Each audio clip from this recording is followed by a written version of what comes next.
అందరూ బయటికి వెళ్ళండి, నేను స్నానం చేయాలి.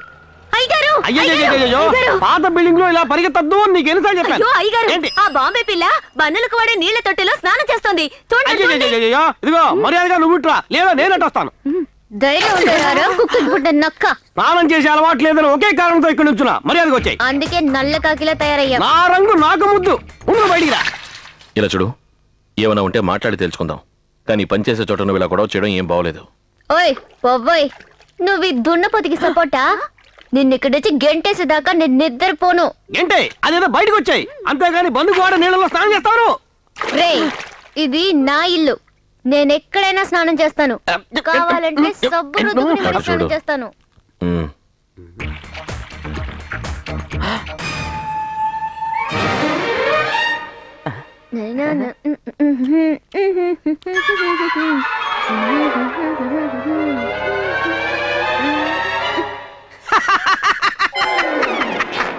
ఇప్పటికీ మించిపోలేదు, వెంటనే ఇంట్లోంచి వెళ్ళిపో, నీ పరువు నేకా పడదాను.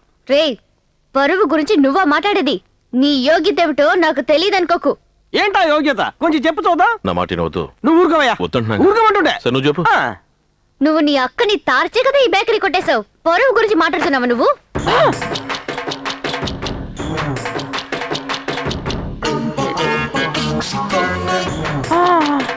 ఎన్నైనా భరుస్తాను గాని మిమ్మల్ని ఇంట్లోంచి తరువేయకుండా వదిలిపెట్టును.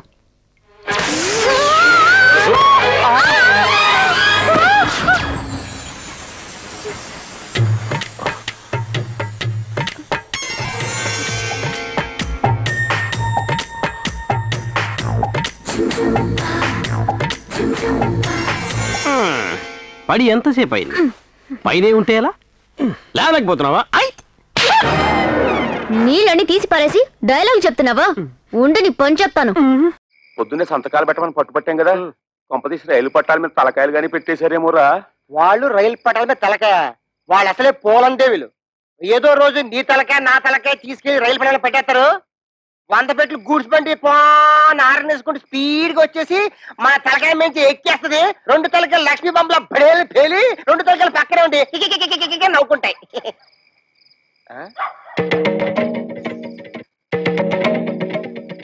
ఎక్కడికి వెళ్ళి వస్తున్నారే?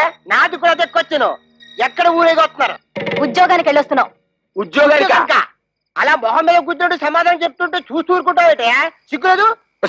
నిన్ను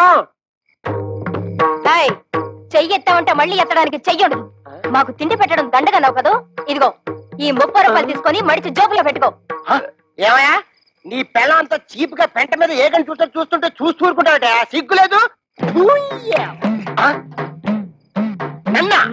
ఏంటే? ఇదిగో నా మెల్లో తాళి కట్టిన పాపానికి ఒక 10, నాకు తిండి పెట్టినందుకు ఒక 10, నీకు మీ అమ్మకు దండగా తిండి పెట్టినందుకు ఒక 10, టోటల్ గా 30 రూపీస్ మింగు. మరి దాడుకో. నీ దబాయింపు డబ్బా కబుర్లు నా దగ్గర కాదు. ఈ రోజు నుంచి నేనో రోజు ఇల్లు తుడిస్తే నువ్వో రోజు ఇల్లు తుడవాలి. నేనో రోజు బట్టలు ఉతికితే నువ్వో రోజు బట్టలు ఉతకాలి. నేనో రోజు వంట చేస్తే నువ్వో రోజు వంట చేయాలి. ఇంపార్టెంట్ పాయింట్ ఒకటి ఉంది, నా పర్మిషన్ లేకుండా నా పక్కలో నువ్వు పడుకోకూడదు. అవ్వా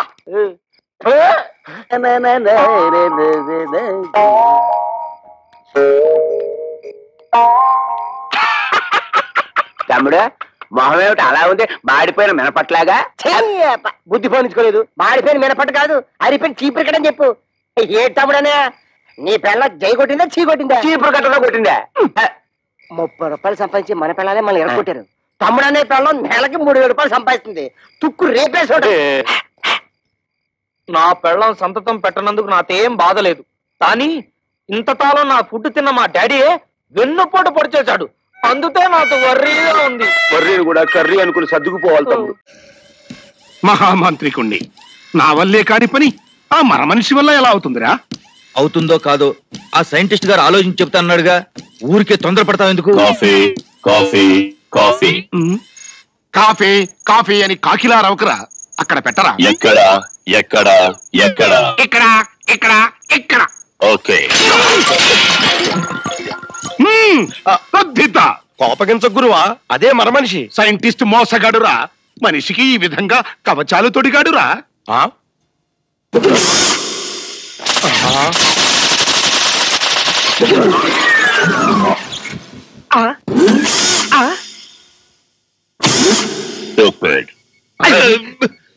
అంటే బుద్ధి లేని వేధవా అని అర్థం తద్ధిత శిశువా ఈ మరమనిషి ఆ ఘటోత్కచుణ్ణి చంపగలడని ఆశగా ఉందిరా. కనకరాజు డబ్బులు ఎత్తలదా తొందరంటే నాకు మాత్రం తొందరేటి అంటావు. ఆ లచ్చికి కనకాలకి అడగకుండానే ఇచ్చేస్తావు. ఓసిన పిచ్చి రత్తాలు వాళ్ళందరిది ఎప్పటికప్పుడేనే నీది తకుంటో. అయినా మా సంధ్యతో నా పెళ్ళైపోని మా మామ ఆస్తంతా నాదే కదా, అప్పుడు వడ్డీతో సహా చేస్తా సెటిల్మెంట్ నీది. ఏయ్ ఆ రాములు గారు ఇటే వస్తున్నట్టున్నాడు, నువ్వు పద కదా. కనకరాజు గారు, మీ మామ కూతురు సంధ్య ఉన్న కట్టుకొచ్చింది, ఇక మీ పని ఇంతే. నానా నానా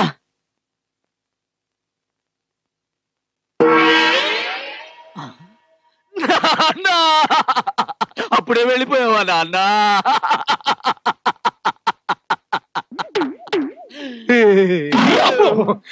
బతికే ఉన్నాను రా. నేను పోయిన తర్వాత నా ఫోటోకి కూడా ఇలాగే ఫ్రేములు కట్టి పెడతావు కదా, అప్పుడు పోజ్ ఎలా ఉంటుందో అని ఇప్పుడే శాంపుల్ చూపించాను అనమాట. అసలు ఈ ఫోటోలు ఫ్రేమ్లు ఎందుకు నాన్న? అది మన ఆచరణ అన్న. దీన్ని మొదలెట్టింది ఎవరు? నీ ముత్తాత. ఆయన ఎవరు? అనగనగనగనగా ఒక రాజు. ఆ కథ ఎప్పుడు నిన్నవా? విన్నా. ఆయనే నీ ముత్తాత. ఆయనకి ఎంతమంది కొడుకులు? ఒక్కడే. మరి అనగనగా ఒక రాజుకి 7 కదా కొడుకులు. ఎదవ క్వశ్చనింగ్ లేకుండా లగెత్తుకుని వచ్చి ఎందుకు గడుస్తున్నావు చెప్పు. దానికి పెళ్ళైపోయింది. వెళ్దామా? పెళ్ళయింది ఎవరికో తెలుసా? సంధ్యకి. మరి మన్ని పిల్లదేంట్రా? నాకు అవ్వాల్సిన పెళ్ళం వేరొకడికి భార్య అయిందంటే బాధపడటం మానేసి భోజనానికి వెళ్దాం, పిలుపు రాలేదేంట్రా అంటావా? అసలు నువ్వు నా తండ్రివేనా? అదే నాకు డౌట్ వచ్చే ప్రశ్నలు అన్నీ అడగద్దని చెప్పానా? నాకు దుఃఖం వచ్చేస్తుంది నాన్న. ఏడు పాపుతావా? నా దుఃఖంతో పోల్చుకుంటే నీ దుఃఖం అంటరా?